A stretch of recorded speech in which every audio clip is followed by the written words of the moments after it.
नागालैंड विभाजित। इस खूनी संघर्ष में पहला युद्धविराम शांतिवादी माइकल स्कॉट के नेतृत्व में बैप्टिस्ट सम्मेलन द्वारा प्रस्तावित किया गया था और सितंबर 1964 में एनएनसी और भारतीय सरकार के बीच 6 दौर की वार्ता के बाद हस्ताक्षर किए गए थे। ये लंबे समय तक नहीं चला। युद्धविराम के बावजूद नागा आक्रामकता जारी रही और 1969 में दिल्ली ने अपने धैर्य से संधि को प्रभावी रूप से फाड़ दिया। अगले 6 वर्षों में लड़ाई अक्सर तीव्र होती गई, कई सैन्य असफलताओं के साथ एक वास्तविक डर की उनकी तरफ से कम्युनिस्ट चीनी शामिल होने के परिणामस्वरूप एक उत्पीड़क को दूसरे से बदलना पड़ेगा ने एनएनसी को 11 नवंबर 1975 को शिलोंग समझौते पर हस्ताक्षर करने के लिए प्रेरित किया। उस समय एनएनसी के नेता केवी येली थे, जो एजेड फिजो के छोटे भाई थे। इस बीच नागाओं का चीनियों के प्रति अविश्वास पूरी तरह से सही साबित हुआ।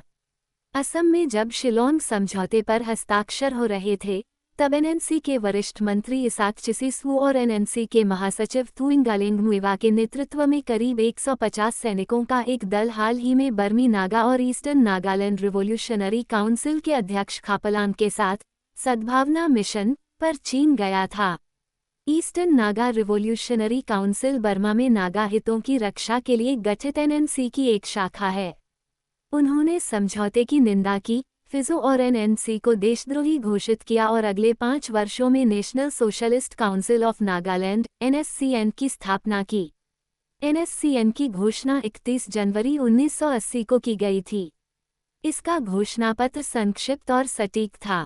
ठीक है, 5 बिंदु सटीक रूप से। 1. नागालैंड के हर इंच पर नागा लोगों का निर्विवाद अधिकार।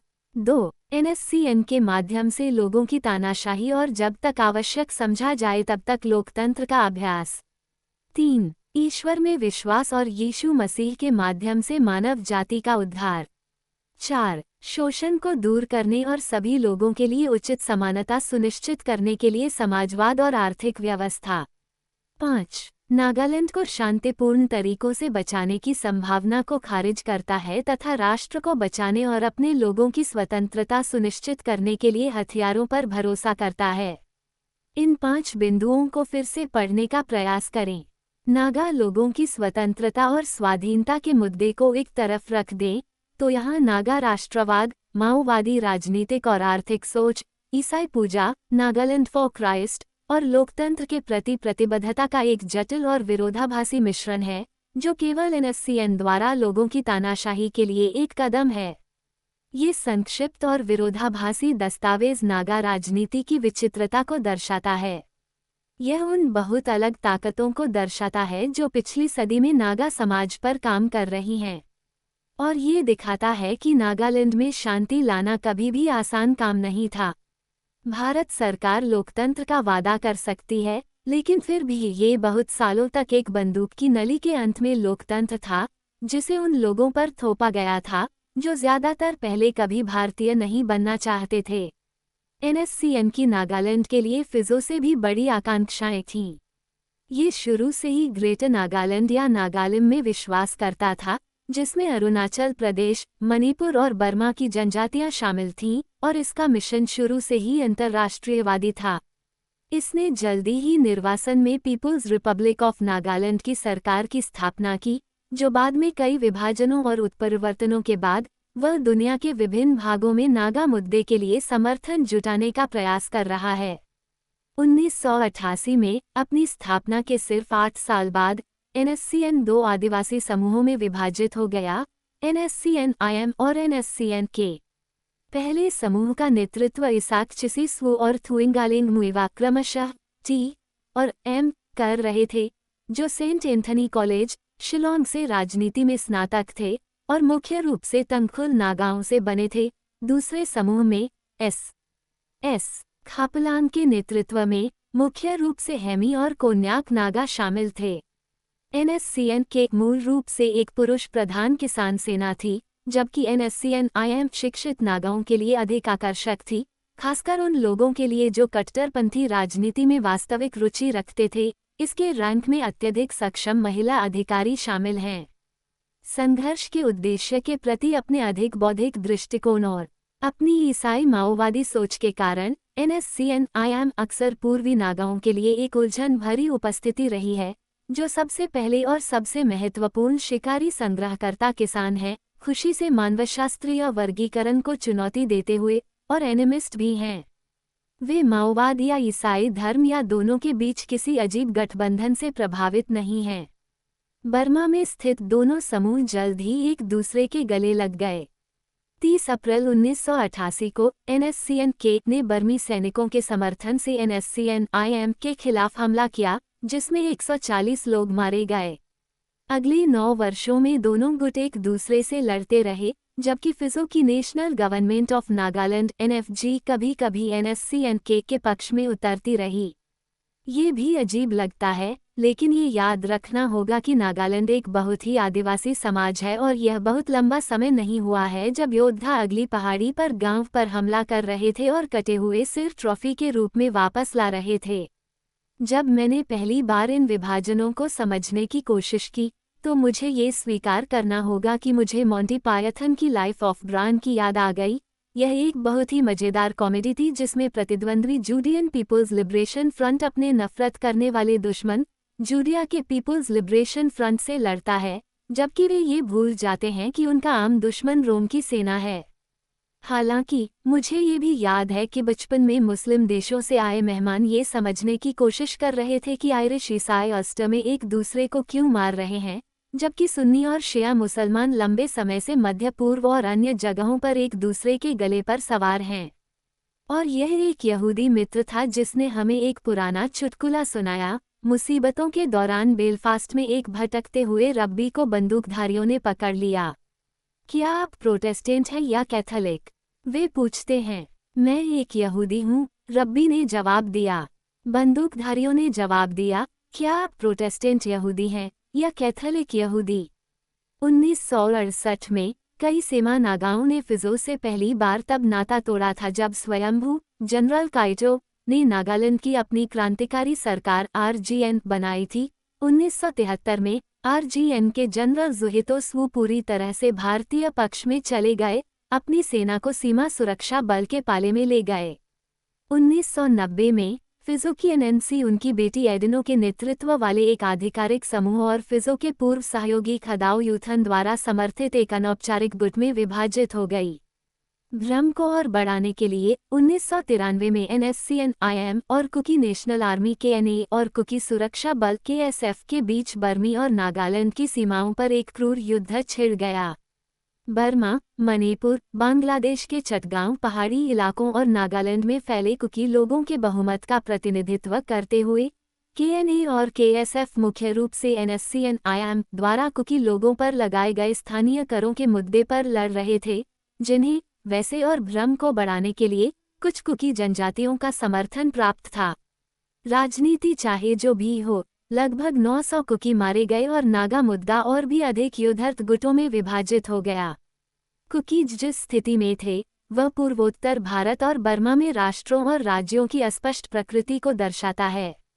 तुर्की, ईरान, सीरिया और इराक के अधिक प्रसिद्ध राज्यविहीन कुर्दों की तरह भारत और बर्मा में कुकीज का मानना है कि ऐतिहासिक, सांस्कृतिक और यहाँ तक कि भौगोलिक दृष्टिकोण से उनका उन देशों से कोई लेना देना नहीं है जिन पर वे अंग्रेजों के जाने के बाद से शासन कर रहे हैं। अपने किटबैग लेकर घर चले गए। कुकी क्षेत्र में कोई खास दिलचस्पी न रखने वाले अंग्रेजों ने कुकी को अपने जीवन में आगे बढ़ने के लिए छोड़ दिया था, हालांकि अपरिहार्य रूप से उनके बीच टकराव हुआ था।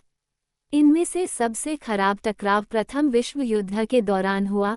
जहां तक मैं समझ सकता हूं, फ्रांस और बेल्जियम में लेबर कॉर्प्स में सेवा के लिए स्थानीय लोगों की भर्ती, विभिन्न स्थानीय कराधान मुद्दों और कुकी के आग्नेयास्त्र रखने पर ब्रिटिश प्रतिबंध के कारण 1917-19 के कुकी विद्रोह या कुकी स्वतंत्रता संग्राम का खतरा इतना अधिक था कि कर्नल W. शेक्सपियर की कमान में 2600 असम राइफल्स और 600 बर्मा मिलिट्री पुलिस की ब्रिटिश सेना को नियंत्रण संभालने की आवश्यकता थी। इस कार्य में 2 साल लगे और 11 कुकी नेताओं को गिरफ्तार कर जेल में डाल दिया गया। इस तरह के जनजातीय विभाजन और क्षेत्र का जटिल और अक्सर खराब तरीके से प्रलेखित इतिहास बाहरी लोगों के लिए मदद करना हमेशा मुश्किल बना देता है जब मदद की सबसे अधिक आवश्यकता होती है। वास्तव में कहाँ क्या हुआ था? किसके सच पर कोई बाहरी व्यक्ति विश्वास कर सकता है? मैं एनएससीएन विभाजन से 1 साल पहले कुख्यात ऑपरेशन ब्लूबर्ड के समय नागालैंड में था। यह शायद हाल के इतिहास में पहली बार था कि मानवाधिकार और अन्य संगठनों के पर्याप्त विदेशी पर्यवेक्षक नागा नागरिकों पर भारतीय सैनिकों द्वारा विशेष रूप से बर्बर हमले के बाद की स्थिति को देखने के लिए जमीन पर थे। 9 जुलाई 1987 को एनएससीएन सैनिकों ने मणिपुर के शेबोमारमठ जिले के ओइनम में 3री असम राइफल्स चौकी पर छापा मारा, जो नागा विद्रोही ग्रेटर नागालैंड के रूप में देखते हैं। उन्होंने कथित तौर पर 90 सेल्फ लोडिंग राइफलें, 22 sten gun, 10 hand held rocket launcher, 60 मोटा बम, 396 हैंड ग्रेनेड और 34,000 राउंड गोला बारूद जब्त कर लिया। सटीक संख्या चाहे जो भी हो, यह एक आत्मविश्वासी दुश्मन पर एक साहसिक और सफल हमला था। आधिकारिक स्वीकृति के साथ असम राइफल्स ने 2 दिन बाद ऑपरेशन ब्लूबर्ड के साथ जवाब दिया।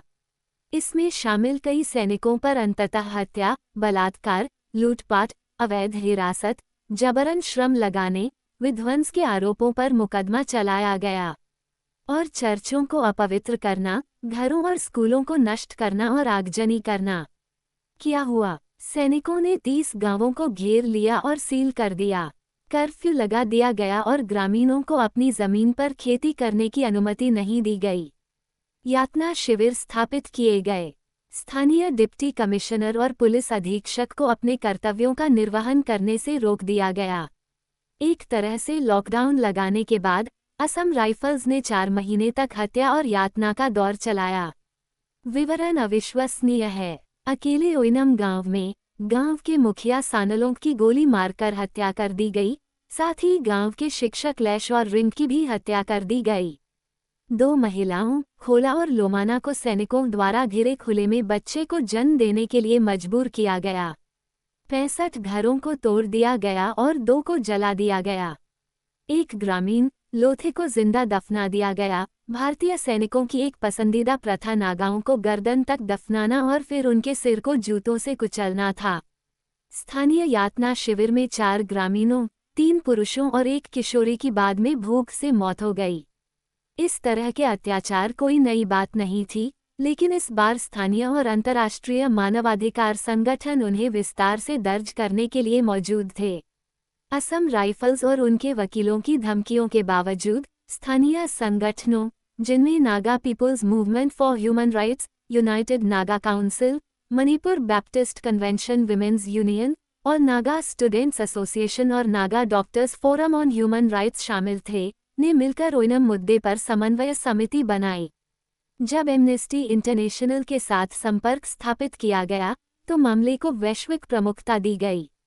1988 में एमनेस्टी इंटरनेशनल ने 45वें संयुक्त राष्ट्र मानवाधिकार आयोग को एक बयान जारी किया।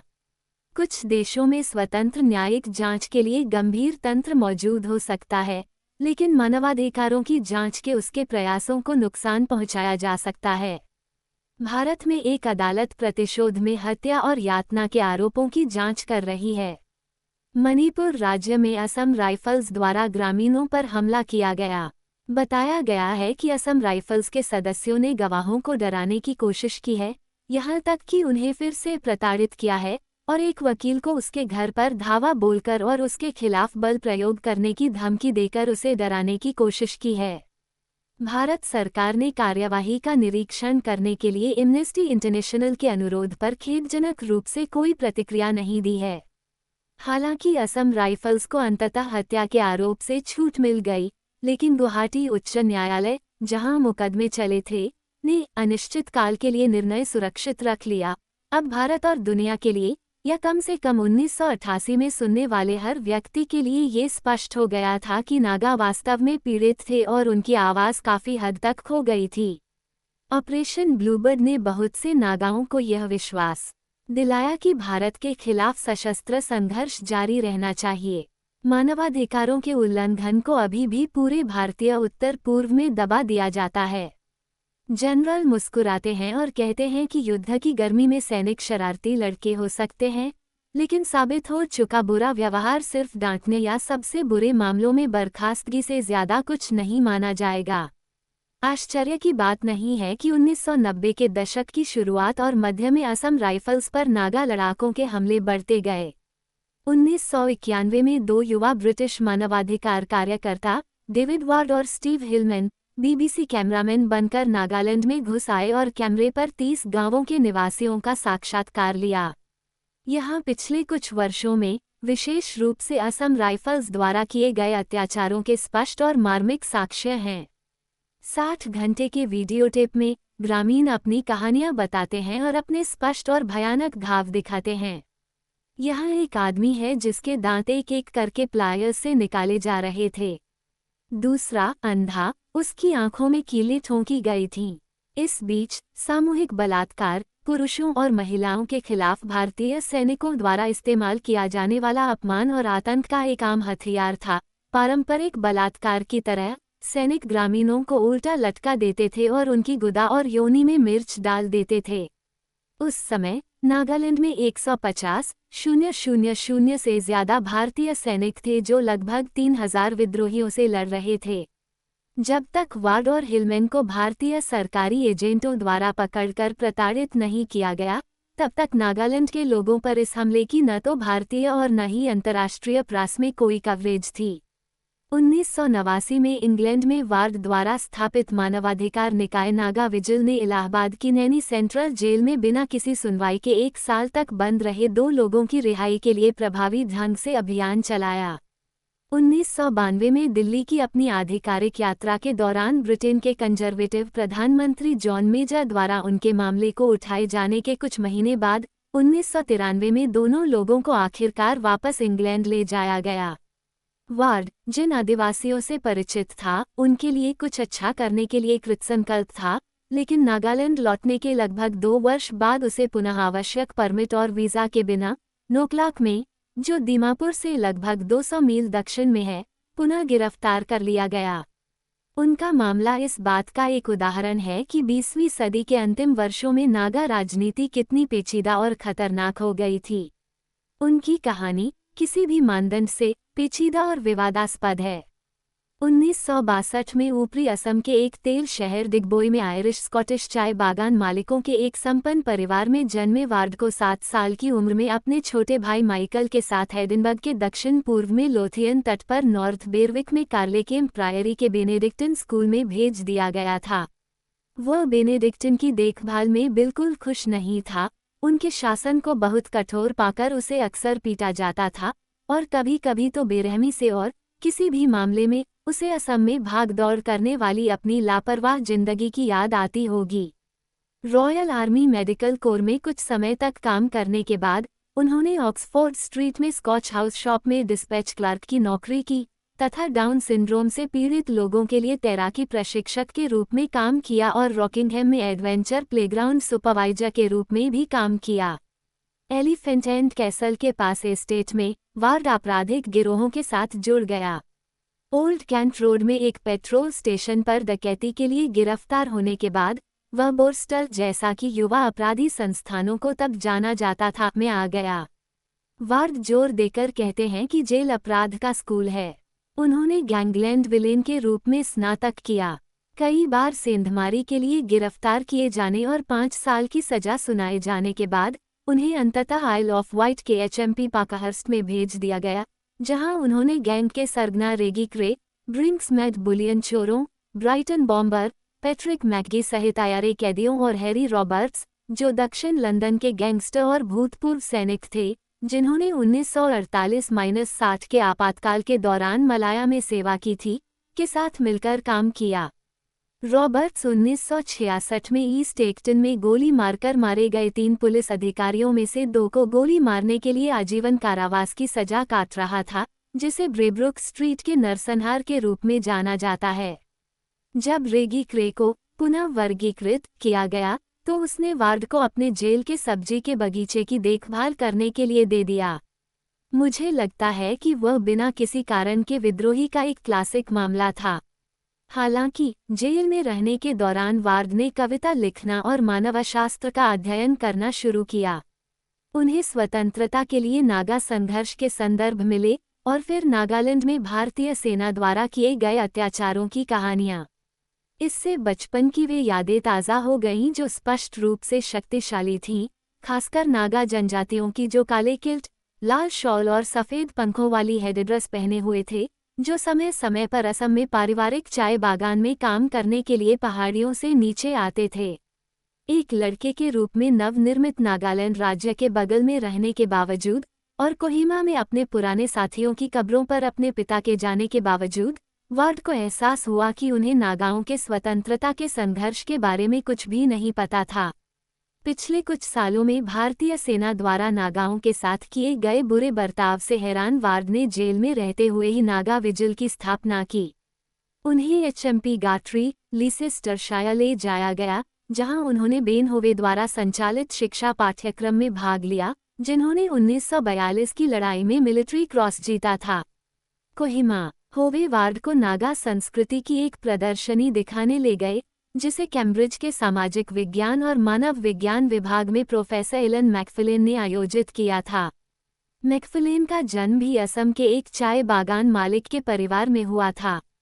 1991 में अपनी रिहाई के तुरंत बाद और बीबीसी वीडियो डायरी टीम से नवीनतम हैंडहेल्ड कैमरा का उपयोग करने के बारे में कुछ प्रशिक्षण प्राप्त करने में कामयाब होने के बाद वार्ड मानवाधिकार कार्यकर्ता और पूर्व साथी कैदी स्टीफन हिलमैन के साथ नागालैंड के लिए रवाना हुआ। बेशक दोनों में से किसी के पास आवश्यक वीज़ा नहीं था। यह एक नेक इरादे वाला, निर्विवाद रूप से साहसी लेकिन मनमौजी साहसिक कार्य प्रतीत हुआ होगा, जो तब समाप्त हुआ जब पश्चिमी नागालैंड के बड़े इलाकों से होते हुए 32 गांवों का दौरा करते हुए वे दोनों बर्मी कब्जे वाले पूर्वी नागालैंड की ओर बढ़ने की कोशिश करते हुए असम राइफल्स के एक रोड ब्लॉक पर रुक गए। उनके ड्राइवर, नागा संघीय सांसद नेपिली चूचा को पीठ में गोली मार दी गई। वे भागने में सफल रहे लेकिन दूसरे रोड ब्लॉक को तोड़ने की कोशिश करते समय उन्हें गिरफ्तार कर लिया गया। आज भी ये दुर्लभ है। एक दशक पहले नागालैंड में विदेशी लोगों का मिलना मुश्किल था। जो बहुत कम लोग नागा पहाड़ियों तक पहुंचते थे, उन्हें भारतीय अधिकारी बहुत संदेह की दृष्टि से देखते थे। उन्हें लगता था कि वे बंदूक तस्कर या ड्रग तस्कर होंगे। बदले में नागा लोग अक्सर उन्हें भारतीय सरकार के जासूस समझते थे। वार्ड 2001 के आसपास नागालैंड वापस लौटा। बेशक फिर से अनौपचारिक रूप से अधिकारियों द्वारा उसका स्वागत किए जाने की संभावना नहीं थी। ऐसा लगता है कि वह अस्पताल बनाने और मलेरिया नियंत्रण कार्यक्रम शुरू करने की उम्मीद कर रहा था, जबकि मानवाधिकारों के हनन की निगरानी कर रहा था। हालांकि किसी न किसी तरह वार्ड नागा साजिश के एक खास जाल में उलझ गया। वह एक सैनिक भी बन गया। वार्ड पर भारतीय अधिकारियों ने देशद्रोह, आतंकवादी समूहों के साथ काम करने और मादक पदार्थों की तस्करी का आरोप लगाया था तथा NSCN-IAMP ने उसे दुश्मन और हस्तक्षेप करने वाला व्यक्ति बताया था, क्योंकि उसके प्रतिद्वंद्वी के साथ स्पष्ट लेन देन था। NSCN के नागालैंड में ऑफ पिस्ट यात्रा करने वाले किसी भी व्यक्ति को ये याद रखना चाहिए कि वह किसी का पक्ष न ले और अत्यधिक जटिल अंतर जनजातीय राजनीति में न उलझे, जिसे बाहरी लोग कभी भी सही मायने में नहीं समझ सकते, चाहे वे कितने भी अच्छे इरादे वाले या इच्छुक क्यों न हों। नागाओं और उनकी स्वतंत्रता की खोज के प्रति सहानुभूति रखना एक बात है, आधुनिक समय की नागा राजनीति के अथाह विवरण में उलझ जाना बिल्कुल दूसरी बात है।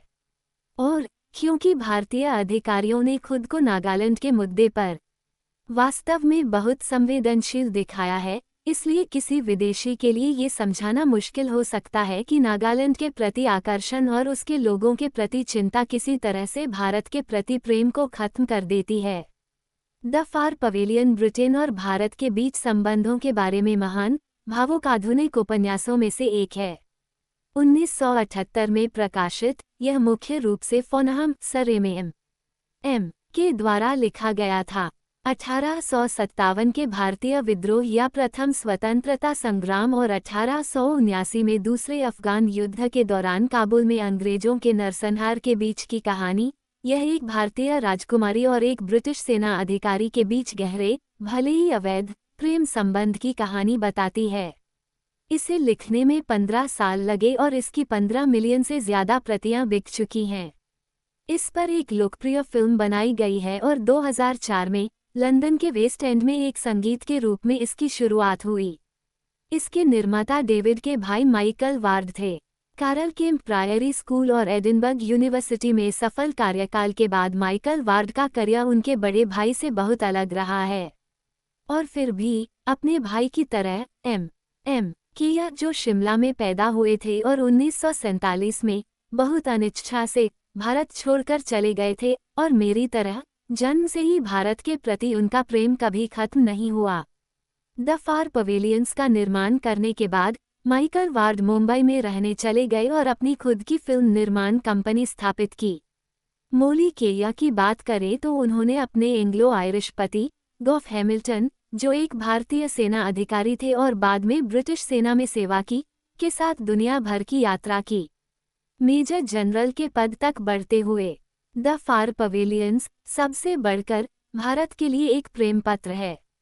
वार्ड बंधु असम में पैदा हुए थे और स्पष्ट रूप से भारत से प्यार करते हैं, लेकिन ऐसे प्रेम संबंध चोट पहुंचाने वाले, जटिल, खतरनाक और यहाँ तक कि जानलेवा भी हो सकते हैं। डेविड वार्ड के लिए, चाहे वह किसी भी तरह से व्यक्त की गई इच्छा हो, वह बचपन से जिस भारत से प्यार करता था वहां वापस लौटना चाहता था और वहां कुछ अच्छा करना चाहता था, जिसके कारण उसे 2003 में दूसरी बार कारावास की सजा मिली। उसने ये झूठा दावा स्वीकार करने से इनकार कर दिया कि वह नशीले पदार्थों की तस्करी करता था, इसलिए वह दिल्ली की तिहाड़ जेल की अधिकतम सुरक्षा शाखा में बिना किसी सुनवाई के 1 साल तक लगभग भूखा रहा। उसके खिलाफ सभी गंभीर आरोप अंततः हटा दिए गए और उसे उचित कागजात के बिना नागालैंड में प्रवेश करने के कारण निर्वासित कर दिया गया। मुकदमा भारत के हित में नहीं होता, इससे नागालैंड की ओर अंतर्राष्ट्रीय प्रेस का ध्यान जाता, जबकि आज तक दुनिया के प्रेस ने एक ऐसी कहानी से खुद को दूर रखा है जो 60 साल पुरानी है और जहां तक अधिकांश अखबारों के संपादकों का सवाल है, उसकी बिक्री की तारीख बहुत पहले ही निकल चुकी है। किसी भी मामले में वार्ड जोर देकर कहते हैं कि वो भारत विरोधी नहीं है और उन पर अविश्वास करने का कोई कारण नहीं है। वो यहाँ तक कि नागालैंड में मानवीय परियोजनाओं पर काम करने के लिए वापस जाने की उम्मीद करते हैं। हालांकि दुख की बात है कि वह नागा महिला अतुलु डोजो के साथ ऐसा नहीं कर सकते हैं, जिनसे उन्होंने राज्य की अपनी शुरुआती यात्राओं में से एक में विवाह किया था। अपने पति की तुलना में अधिक शांत जीवन की चाहत रखने वाली अतुलु डोजो ने अब तलाक की मांग की है। जब मैंने वार्ड से बात की तो वह एडिनबर्ग में चुपचाप रह रहा था, अपनी पहली शादी की बेटी के साथ खुशी खुशी सुलह कर रहा था और आगे क्या करना है ये तय करने की कोशिश कर रहा था। उसके लिए नागा एक प्रेम प्रसंग और वास्तव में एक खतरनाक जुनून बन गया था। जो अच्छा करने का उसका इरादा था, वह ज्यादातर दुखद आंतरिक राजनीति के कारण कमजोर हो गया। नागा स्वतंत्रता के लिए और खासकर उन जनजातियों के लिए जो दूसरे समय, दूसरे आयाम, पूर्वी नागालैंड में मौजूद हैं, जोश और साहस के साथ 18 साल गुजारने के बाद अब वह नागा निगरानी से हट गए हैं। उन्हें अपना जीवन जीने की जरूरत है और वह उस तिरस्कार के हकदार नहीं हैं जो नागा गुटों ने अनजाने में उनके नाम पर फेंका है। उनकी यात्राएं, उन्होंने जो देखा, जिन लोगों से वे मिले और उसके साथ जो कुछ हुआ, वह 200,000 शब्दों की एक असाधारण पांडुलिपि का सार है, जिसका शीर्षक है बांस के पर्दे के पीछे, जिसे 2004 में भारत से लौटने के बाद लिखा गया। एक दिन जल्द ही यह एक महान पुस्तक बन जाएगी और शायद एक मार्मिक फिल्म का आधार बनेगी, जो नागाओं की कहानी और उनकी निरंतर दुर्दशा पर वैश्विक ध्यान आकर्षित कर सकती है। 2001 की शुरुआत में NSCN के जिस गुट के साथ वार्ड का सबसे अधिक लेन देन था, ने औपचारिक युद्धविराम की घोषणा की, जिसने सैद्धांतिक रूप से नागालैंड में सशस्त्र संघर्ष को समाप्त कर दिया। कुछ उम्मीद। अकेले अप्रैल 2001 में के और IM गुटों के बीच लड़ाई में 45 लोग मारे गए, जबकि मोन जिले के 15 गांवों से लगभग 4,500 लोग भागने को मजबूर हुए। मामले को और जटिल बनाने के लिए थुइंगलिन मुइवा को जनवरी में थाईलैंड में गिरफ्तार कर लिया गया था, जब वह जाली दक्षिण कोरियाई पासपोर्ट पर यात्रा कर रहे थे। उस समय उन्हें भारतीय संघीय और नागा राज्य के अधिकारियों के साथ बातचीत की मेज पर होना चाहिए था। सितंबर 2001 में इच्छुक पक्षों के एक बड़े समूह की व्यापक अपील के बाद ही उन्हें रिहा किया गया था। इतना अधिक कि जहां तक मैं जानता हूं, न तो थुइंगालिंग मुइवा और न ही इसाक चिसिसवू 1966 और 1999 के बीच नागालैंड में थे, जब उन्होंने नागालैंड के सभी क्षेत्रों को शामिल करने के लिए युद्ध विराम के विस्तार के संबंध में एक आधिकारिक बैठक में भाग लिया था। जब मैं 1980 के दशक की शुरुआत में अपने पिता और दादा के पदचिन्हों पर चलते हुए पहली बार वहां गया था, तब से भारतीय सेना और नागा विद्रोहियों के बीच हिंसा मोटे तौर पर धुंधली और क्रूर अतीत की बात बन गई है। आजकल भारतीय सेना और असम राइफल्स को शायद ही कभी हथियार उठाने की जरूरत पड़ती है। दुख की बात है कि ऐसा इसलिए है क्योंकि नागा लोग उनके लिए काम कर रहे हैं, खुद को अलग थलग कर रहे हैं। आज विभिन्न नागा गुटों के बीच एक तरह का राजनीतिक और सैन्य गतिरोध मौजूद है।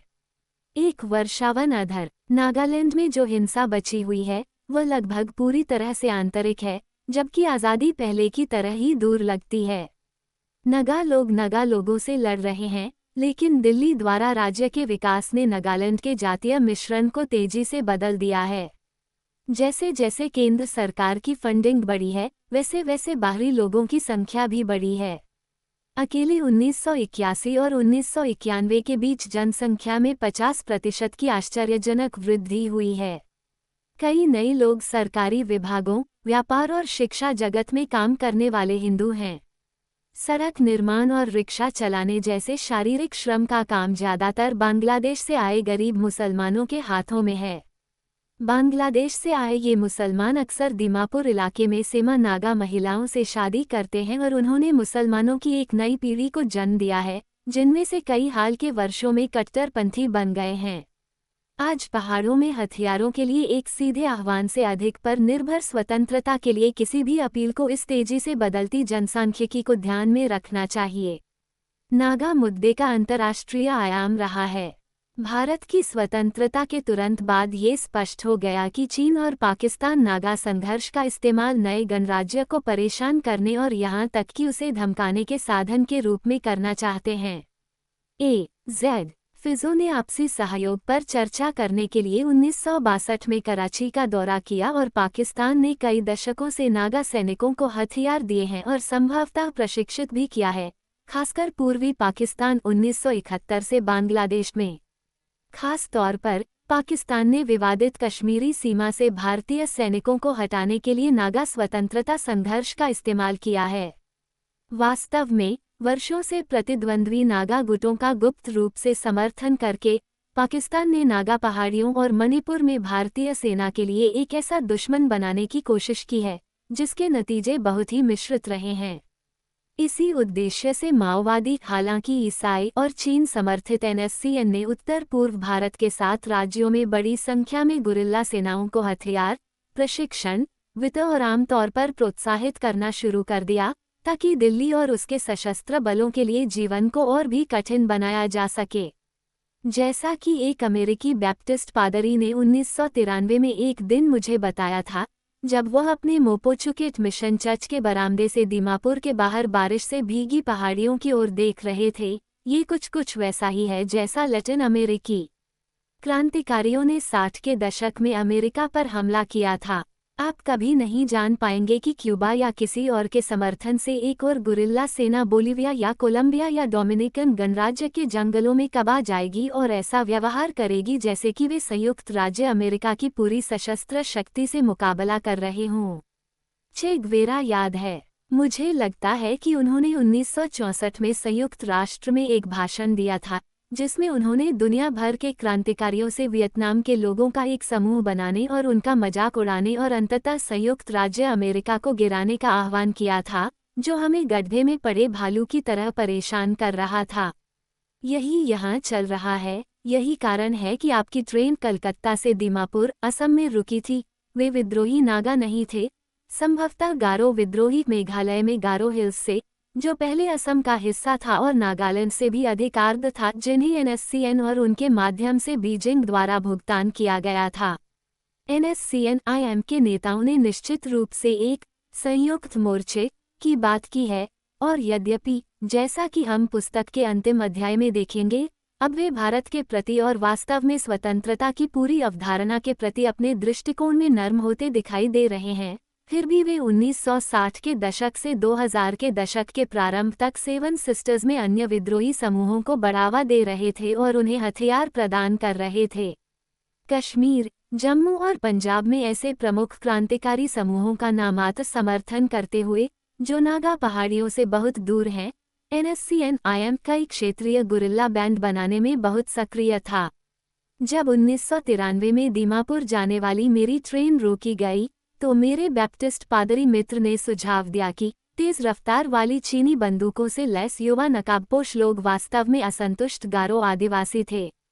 मुझे तब पता नहीं था कि उनका गुरिल्ला समूह चिक लिबरेशन मैटग्रिक आर्मी एल्मा सिर्फ 2 साल पहले ही बना था और उसे अक्टूबर 1994 में भारतीय सेना के सामने AK-47 के साथ आत्मसमर्पण करना था।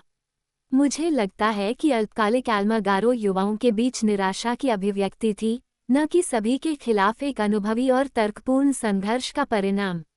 विशिष्ट दुश्मन। जब मेरी ट्रेन रोकी गई, तो ये प्रभाव और थोड़ी लूट के लिए था। युवा लोग अंग्रेजी काल के सज्जन लुटेरों की तरह लग रहे थे। हालांकि वे यह नहीं बता रहे थे कि वे कहाँ से थे, लेकिन मुझे लगा कि वे बातचीत करते समय मुस्कुराने से बचने की थोड़ी बहुत कोशिश कर रहे थे। मुझे शिलोंग में एक भारतीय सेना अधिकारी ने बताया, जो गारो हिल्स को अच्छी तरह से जानता है, कि यद्यपि NSCN-IM के सैनिकों द्वारा प्रशिक्षित एले में केवल लूटपाट और बैंक डकैतियों में ही सक्रिय था और ये सब NSCN-IM को वित्तपोषित करने के उद्देश्य से किया जाता था। कर्नल माही ने कहा, इन युवाओं को यह आसान पैसा लगता था, लेकिन वे गुरिल्ला लड़ाकों के रूप में जीवन जीने के लिए कठोर नहीं थे, और अंत में मुझे लगता है कि वे खुद को समर्पित करने में सबसे ज्यादा खुश थे। हालांकि वे 7 बहनों में हमारे सामने आने वाली समस्याओं का संकेत थे, नागा विद्रोहियों द्वारा वित्तपोषित और प्रशिक्षित विद्रोही समूह, जिन्हें बदले में भारत की सीमाओं से परे सरकारों और अन्य इच्छुक पक्षों द्वारा वित्तपोषित किया जाता था। NSCN-IM ने असम के उत्तरी कछार पहाड़ियों, मिजोरम और मेघालय में उग्रवादी समूहों को समर्थन दिया है, भले ही हमेशा उन्हें बढ़ावा न दिया हो। इसने Muslim United liberation tigers of Assam और जोमी रिवोल्यूशनरी आर्मी ZRA को भी बढ़ावा दिया है, जो मध्य मणिपुर में हिंसक अपहरण और अन्य हमलों के कई मामलों में शामिल रहे हैं। 1993 में NSCN-IM के नेताओं द्वारा 7 बहनों के संयुक्त मुक्ति मोर्चे का गठन नागा विद्रोहियों द्वारा पूरे क्षेत्र में भारत के खिलाफ अपनी लड़ाई को आगे बढ़ाने का आखिरी वास्तविक महत्वाकांक्षी प्रयास था। इसका उद्देश्य अंततः नागालैंड को मुक्त करना और न केवल एक ग्रेटर नागालैंड बनाना था, बल्कि संभवतः इस पूरे क्षेत्र को शामिल करते हुए एक स्वतंत्र राज्य बनाना था। यह विचार न केवल नागाओं के लिए, बल्कि पाकिस्तान, चीन, बर्मा और संभवतः संयुक्त राज्य अमेरिका के लिए भी बहुत आकर्षक होता, हालांकि वाशिंगटन में कोई भी उस समय या अब ऐसी भावना को स्वीकार नहीं करता। और फिर भी बंगाल के एक स्वतंत्र राज्य का विचार द्वितीय विश्व युद्ध के अंत में अंग्रेजों द्वारा 7 बहनों की पूरी योजना बनाई गई थी। विचार स्पष्ट था, भारत के स्वतंत्र हो जाने के बाद इस क्षेत्र में ब्रिटिश और इस प्रकार पश्चिमी उपस्थिति बनाए रखना, भारत से स्वतंत्र बंगाल चीन और भारत के बीच एक बफर राज्य के रूप में कार्य करता। इस घटना में चीनियों ने वास्तव में भारत पर आक्रमण करने का प्रयास किया और बीजिंग लंबे समय से मानता रहा है कि आज जो उत्तरी भारत है, उसके कुछ हिस्से सैद्धांतिक रूप से चीनी क्षेत्र हैं। भारत की सीमाएं कभी भी उतनी स्पष्ट नहीं रहीं जितनी ग्लोब और एटलस पर दिखाई देती हैं, जबकि उत्तर पूर्व में वे कमजोर हैं और उन पर विश्वास करना कठिन है। अगर ब्रिटिशों ने वेस्टमिंस्टर के प्रति वफादार बंगाल के एक स्वतंत्र राज्य के विचार के साथ खेला था, तो वाशिंगटन ने भी ऐसा ही किया था।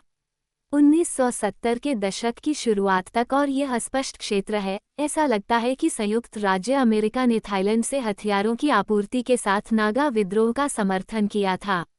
CIA एजेंट, जिन्हें आसानी से मिशनरी समझ लिया जाता था, 1950 के दशक में नागा पहाड़ियों में सक्रिय थे। निश्चित रूप से एक स्वतंत्र बंगाल का विचार वाशिंगटन में भी घूम रहा था, जैसा कि लंदन में था। हालांकि ब्रिटिशों के विपरीत अमेरिकियों के पास इस क्षेत्र की परवाह करने के लिए कुछ भावनात्मक कारण नहीं थे, वे इस क्षेत्र में चीनी महत्वाकांक्षा से बहुत चिंतित थे। दूर दूर के वाशिंगटन में सपना देखा गया डोमिनो सिद्धांत बहुत प्रचलित था। पहले चीन साम्यवादी बन गया था, वियतनाम जल्द ही पूरी तरह से लाल हो जाएगा। ये केवल समय की बात थी कि पूरा दक्षिण पूर्व एशिया उसी रास्ते पर चला जाए, और कौन जानता था कि उसके बाद कौन से देश खतरे में थे, ऑस्ट्रेलिया, भारत। इसलिए उस समय वाशिंगटन के प्रति वफादार एक स्वतंत्र बंगाल बनाने की बात एक अच्छा विचार लगा होगा। फिर भी कहानी ज्यादा जटिल है, जैसा कि नागालैंड और भारत के अशांत उत्तर पूर्व के साथ हमेशा होता है। भारतीय स्वतंत्रता के समय अमेरिकियों ने देखा कि उपमहाद्वीप और दक्षिण पूर्व एशिया दोनों में ब्रिटिश प्रभाव कम हो रहा था, इसलिए वे अपने पूर्व युद्धकालीन सहयोगियों की स्थिति को और कमजोर करने के लिए उत्सुक थे। 1950 के दशक की शुरुआत में, जब सीआईए के कार्यकर्ता नागा हिल्स में सक्रिय थे, तब भी ब्रिटेन एक ताकत थी। सैन्य दृष्टि से और इसके अक्सर चतुर सैन्य हार्डवेयर के विकास और बिक्री के मामले में, दोनों ही मामलों में ब्रिटेन को बहुत महत्व दिया जाता था। वेस्टमिंस्टर को अभी वाशिंगटन का आज्ञाकारी कुत्ता बनना बाकी था। कम से कम सीआईए के मामले में ब्रिटेन को 1 या 3 कदम नीचे जाने की जरूरत थी। उत्तर पूर्व भारत में राजनीतिक और अर्ध सैन्य भागीदारी ब्रिटिशों को कमजोर करने का एक तरीका था, जबकि दक्षिण पूर्व एशिया में कथित कम्युनिस्ट विस्तार के मद्देनजर अमेरिका के प्रति वफादार किसी तरह का क्षेत्रीय आधार स्थापित करने का प्रयास किया जा रहा था। चीन की संलिप्तता के बारे में अमेरिका की चिंता निश्चित रूप से सही थी। जनरल काइटो सेमा के एक पूर्व सहयोगी ने मुझे 1970 के दशक की शुरुआत में ली गई अपनी और साथी नागा कार्यकर्ताओं की विभिन्न चीनी पर्यटक आकर्षणों के सामने खड़े होने की रंगीन तस्वीरें दिखाईं। यह उन्हें निषिद्ध शहर के अंदर की तस्वीर है। अब वे स्वर्ग के मंदिर के सामने हैं। ये तस्वीर समर पैलेस के मैदान में कहीं होगी। ओह, और यहाँ वे चीन की महान दीवार की अनंत छतों के सहारे झुके हुए हैं। दिल्ली के पास भी नागालैंड और उत्तर पूर्व में चीनी महत्वाकांक्षा से डरने के लिए लंबे समय से सभी कारण हैं। 10 अक्टूबर 1962 को अक्साई चिन क्षेत्र की संप्रभुता पर एक लंबे और गर्मागरम ऐतिहासिक विवाद के बाद, स्विट्जरलैंड के आकार का एक रेगिस्तानी इलाका जो तिब्बत और झिंजियांग के चीनी प्रशासित क्षेत्रों और अरुणाचल प्रदेश के समान रूप से दुर्गम राज्य के बीच लद्दाख से बहुत ऊपर स्थित है, जिसे ब्रिटिश उत्तर पूर्व सीमांत एजेंसी के रूप में जानते थे, चीनियों ने प्रभावी रूप से भारत पर आक्रमण किया। ऐसा प्रतीत होता है कि चीनियों को अक्साई चिन या अरुणाचल प्रदेश में घुसने में कोई कठिनाई नहीं हुई, भले ही पहाड़ों की ऊंचाई 22,000 फीट तक हो और उस सर्दी में मौसम बहुत ठंडा था। अक्साई चिन के माध्यम से एक संक्षिप्त यात्रा की मेरी अपनी यादें याद करना दर्दनाक है। एक ठंडी सर्दियों की धूप ने वहां की महान झीलों और नमक के मैदानों की संभावित रूप से बेहतरीन तस्वीरों के लिए सेटिंग बनाई, लेकिन दोपहर में भी इतनी ठंड थी कि मैं बस इतना करना चाहता था कि अपने फर लाइन वाले स्लीपिंग बैग में घुस जाऊं और अपने हिप फ्लास्क और उसके तेजी से गायब हो रहे भंडार को हाथ में लूं। Irish whisky. यह इलाका लगभग निर्जन है, और जो लोग यहाँ आजीविका चलाते हैं वे स्पष्ट रूप से तिब्बती हैं जिनका भारत या उसके जीवन शैली से कोई संबंध नहीं है। जो गरीब गांव हैं, उनमें चिकने नूडल्स के कटोरे के अलावा खाने के लिए कुछ भी नहीं है। दोनों तरफ के कई सैनिक यहाँ ठंड और ठंड से मर गए, उनके हाथ उनके हथियारों से जम गए। 21 नवंबर 1962 को जब युद्ध विराम की घोषणा की गई, तब तक झांग गुताओ के नेतृत्व में चौथे मोर्चे की लाल सेना ने इस विवादित क्षेत्र और आगे पूर्व में अरुणाचल प्रदेश, एक और यूरोपीय देश के आकार के राज्य पर सफलतापूर्वक कब्जा कर लिया था।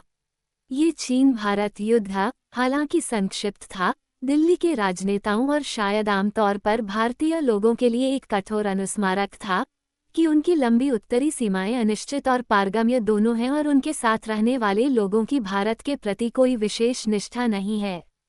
यह एक और भी कठोर अनुस्मारक था कि देश के उत्तर पूर्वी पड़ोसी को कम करके नहीं आंका जाना चाहिए। जिस तरह ब्रिटिश ये समझने में विफल रहे थे कि सिंगापुर के पतन की पूर्व संध्या पर जापानी सेना कितनी शक्तिशाली हो गई थी, उसी तरह वरिष्ठ भारतीय सैन्य अधिकारियों को यकीन था कि जैसे ही उनकी दिशा में एक गोली चलाई जाएगी, चीनी भाग जाएंगे। हालांकि पीपुल्स रिवॉल्यूशनरी आर्मी कोई कागजी शेर नहीं थी। इस छोटे लेकिन खूनी युद्ध के दौरान चीनी सेना असम में बहुत अंदर तक घुस गई, जिससे नेहरू को अमेरिकी सहायता के लिए कहना पड़ा। वाशिंगटन ने बंगाल की खाड़ी में विमानवाहक पोत भेजने का आदेश देकर जवाब दिया, लेकिन उसके पहुंचने से पहले ही गोलीबारी बंद हो गई थी। चीनी अरुणाचल प्रदेश से निकलकर उन रेखाओं पर पहुंच गए जहां वे शत्रुता शुरू होने से पहले थे, लेकिन अक्साई चिन्ह को अपने पास बनाए रखा, जिसके माध्यम से उन्होंने तब से एक विश्वसनीय सड़क बना ली है। कभी कभार होने वाली झड़पों को छोड़कर तब से दोनों पक्षों के बीच एक अनिश्चित शांति बनी हुई है। बेशक नागा लोग ये देखकर हैरान थे कि चीनी कितनी आसानी से उत्तर पूर्व में घुस आए थे। हालांकि समान रूप से चीनी समर्थन और विचारधारा से स्वतंत्र लोग 1944 के जापानी आक्रमण को याद करते हैं। सिद्धांत रूप में एक बाहरी एशियाई महाशक्ति का समर्थन आकर्षक लग सकता है, फिर भी वास्तविकता यह है कि नागा मुद्दे को क्षेत्रीय या स्थानीय स्तर के बजाय वैश्विक स्तर पर महत्वाकांक्षा रखने वाली सरकारों द्वारा सर्वोत्तम तरीके से पूरा नहीं किया गया है। यह अनुमान लगाना कठिन है कि चीन भारत युद्ध के समय और उसके बाद के वर्षों में चीनियों ने नागाओं को भारतीय सेना का ध्यान भटकाने और उसे गुरिल्ला सेनाओं के खिलाफ निरर्थक लड़ाई में घसीटने के तरीके के रूप में किस हद तक देखा। टाइम पत्रिका के 9 अगस्त 1968 के अंक के अनुसार माओ त्से तुंग राष्ट्रीय मुक्ति के युद्धों का समर्थन करने की अपनी नीति के अनुसार हाल ही में नागाओं को विध्वंस की कला और उपकरण प्रदान करने लगे हैं। रिपोर्ट में आगे कहा गया है, 1000 से अधिक नागाओं के बारे में ज्ञात है कि वे हथियार, प्रशिक्षण और प्रशिक्षण के लिए बर्मा से चीन के युन्नान प्रांत में 300 मील की यात्रा कर चुके हैं। अन्य 1000 को भारतीय सैनिकों ने रोका और वापस भेज दिया। बर्मा में मित्रवत नागा कभी कभी चीन जाने वाले संभावित विद्रोहियों की सहायता करते हैं, लेकिन अन्य लोगों ने कम से कम 3 नागा विद्रोहियों का सिर काट दिया है और उनके कटे हुए सिर भारतीय अधिकारियों को सद्भावना के संकेत के रूप में प्रस्तुत किए हैं। रिपोर्ट अस्पष्ट है और स्पष्ट रूप से प्रत्यक्ष अनुभव नहीं है, फिर भी ये 1960 के दशक में नागालैंड में चीनी महत्वाकांक्षा के बारे में कुछ जानकारी देती है तथा ये भी बताती है कि किस प्रकार हमेशा की तरह नागा लोग आपस में विभाजित थे। टाइम बेशक एक अमेरिकी पत्रिका है और 60 के दशक में अमेरिका चीनी सैन्य महत्वाकांक्षाओं से बहुत चिंतित था। हास्यास्पद रूप से भारतीय नागालैंड में अमेरिकी हस्तक्षेप से चिंतित थे, हथियारों के कारण नहीं बल्कि धर्म के कारण। मुख्यधारा के भारतीय प्रेस में टिप्पणीकार लगातार ये दावा करते रहते हैं कि नागा विद्रोहियों को आंशिक रूप से बैप्टिस्ट चर्च द्वारा वित्त पोषित किया जाता है। मोपोचुकेट में मेरे अमेरिकी मिशनरी परिचित कहते हैं, ये बहुत बकवास है। ये सच है कि आज लगभग 80% नागा बैप्टिस्ट हैं और निश्चित रूप से ये दुनिया का सबसे बैप्टिस्ट राज्य है। मुझे लगता है कि भारतीयों का गुस्सा थोड़ा बढ़ गया है, खासकर इस बात को लेकर कि 1972 में बिली ग्राहम ने नागालैंड में 3 दिवसीय धर्मयुद्ध का नेतृत्व किया था। लगभग 5 लाख लोग या यहाँ रहने वाले कुल लोगों की आधी संख्या उन्हें देखने और उनका उपदेश सुनने के लिए आए थे। मुझे लगता है कि यह हिंदुओं के लिए समस्याजनक था। नागा सिर्फ ईसाई नहीं हैं, वे अंग्रेजी बोलते हैं, वे रोमन लिपि में लिखते हैं, उन्होंने दशकों तक भारतीय सेना से लड़ाई लड़ी है। शायद ऐसा लग सकता है कि इन सब के पीछे विदेशी लोग हैं। हालांकि इस स्तर पर अंतर्राष्ट्रीय राजनीति में शामिल होने से NSCN-IM को अपनी लड़ाई को केवल हथियारों से आगे बढ़ाकर विश्व मंच पर बुद्धिमानीपूर्ण प्रचार करने के लिए प्रोत्साहित किया। जिनेवा में संयुक्त राष्ट्र मानवाधिकार संगठन, हेग में अप्रस्तुत राष्ट्र पीपुल्स संगठन और स्वदेशी लोगों पर संयुक्त राष्ट्र कार्य समूह जैसे निकायों के साथ अपने सद्भावना संबंधों के साथ NSCN-IM ने अपने संदेश को दूर दूर तक फैलाया है। और भले ही नागालैंड खुद 1960 के दशक की शुरुआत से ही बाकी दुनिया से बहुत हद तक कटा हुआ है और लगभग 1890 के बाद से सभी व्यावहारिक रूप से NSCN-IM ने ये सुनिश्चित करने के लिए बहुत कुछ किया है कि नागा लोग और दिल्ली के साथ उनके लंबे संघर्ष को पूरी तरह से भुलाया नहीं गया है। अब इंटरनेट के साथ नागा स्वतंत्रता समूहों में से ये सबसे प्रभावी समूह भारतीय सैनिकों और भयावह पर्वत श्रृंखलाओं को घेरने से परे दुनिया तक अपना संदेश पहुंचाने में तेजी से सक्षम हो रहा है। ये संदेश कभी कभी कम विश्वसनीय साबित होता है। इसके दो नुकसानदायक कारण हैं। नुकसानदायक यानी NSCN-IM। सबसे पहले, ये व्यापक रूप से माना जाता है, हालांकि निश्चित रूप से साबित नहीं हुआ है, कि आंदोलन और इसकी सेना कुछ हद तक ड्रग के पैसे से वित्त पोषित है। बहुत दुख की बात है कि नागालैंड थाईलैंड से एशिया और किसी तरह वहां से यूरोप तक ड्रग तस्करी का मार्ग बन गया है। इसके दुश्मनों के अनुसार NSCN-IM इस निराशाजनक व्यापार के माध्यम से काफी कमाई करता है। दूसरा, NSCN-IM हालांकि यह नागालैंड के विद्रोही समूहों में अकेला नहीं है, हथियारों, प्रशिक्षण और पता नहीं क्या क्या खरीदने के लिए स्थानीय लोगों और व्यवसायों से कर वसूलता है। उत्तरी नागालैंड के लोगों ने मुझे बताया कि अगर वे पैसे देने से मना करते हैं तो उन्हें गोली मार दिए जाने का खतरा है। वे ट्रिगर खींचते समय नागालैंड फॉर क्राइस्ट के नारे लगाते हैं। चरम धार्मिक विश्वासों और हिंसा का मिश्रण असामान्य नहीं है और न ही यह कभी असामान्य रहा है। दुनिया के अन्य हिस्सों और इतिहास के अन्य समयों में पवित्र योद्धाओं की तरह नागा सैनिक एक बंदूक और एक पवित्र पुस्तक, बाइबल, दोनों अपने साथ रखते हैं। सबसे ऊंची उत्तरी पहाड़ियों में एक कमांड मुख्यालय को पुराने नियम के अध्यायों के नाम पर किलेबंद क्षेत्रों में विभाजित किया गया है। और जिस तरह अंग्रेजी गृहयुद्ध के दौरान क्रॉमवेल के सैनिकों ने अक्सर गुड बुक से यादृच्छिक नाम लिए थे, उसी तरह नागा सैनिकों ने भी, जो मैंने देखे हैं, उन्होंने बाइबल से नाम डी ग्यूरे अपनाए हैं। 10 में से 8 नागाओं को संयुक्त राज्य अमेरिका में ढाले और पोषित मसीह के संदेश के एक संस्करण में बपतिस्मा दिया गया है। यह इतिहास की एक अजीब दुर्घटना है, न कि यह संकेत कि अमेरिका का बाइबल के गलत छोर के माध्यम से भारतीय सरकार को चुनौती देने में निहित स्वार्थ है। इस बीच संयुक्त राज्य अमेरिका सहित कई विश्व शक्तियों के लिए नागालैंड में एक अवशेष से अधिक रुचि बनाए रखने का कम से कम एक स्पष्ट कारण है। तेल की खोज 1973 में कोहिमा से लगभग 60 मील दूर नागालैंड के वोखा जिले में हुई थी।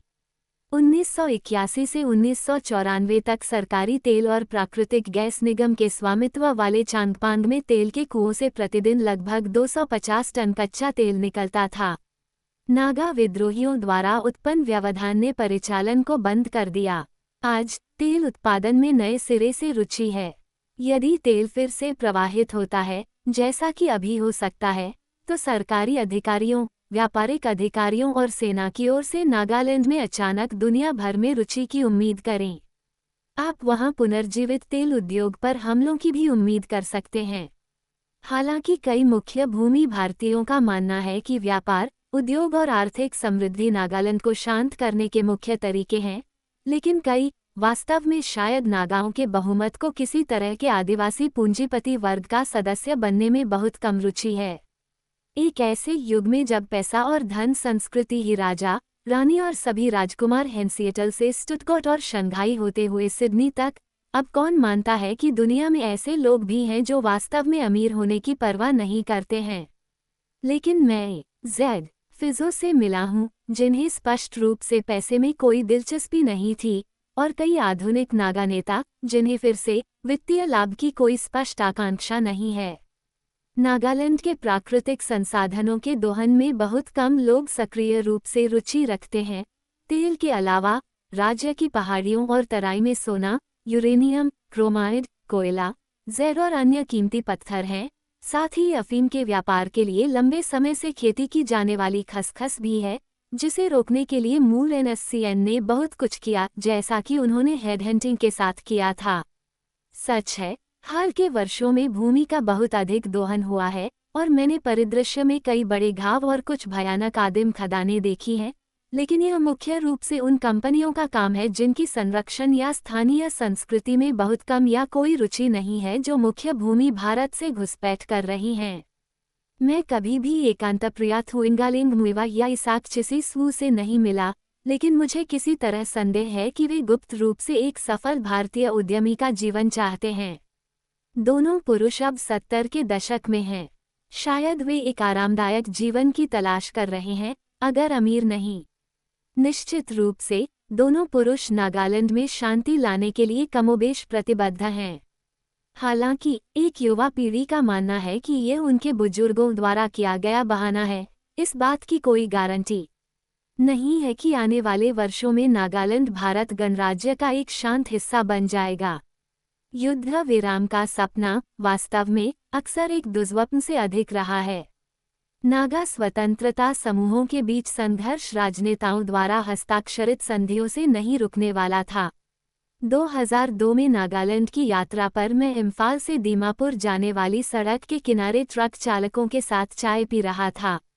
उन्होंने मुझे बताया कि वे वास्तव में हड़ताल पर थे।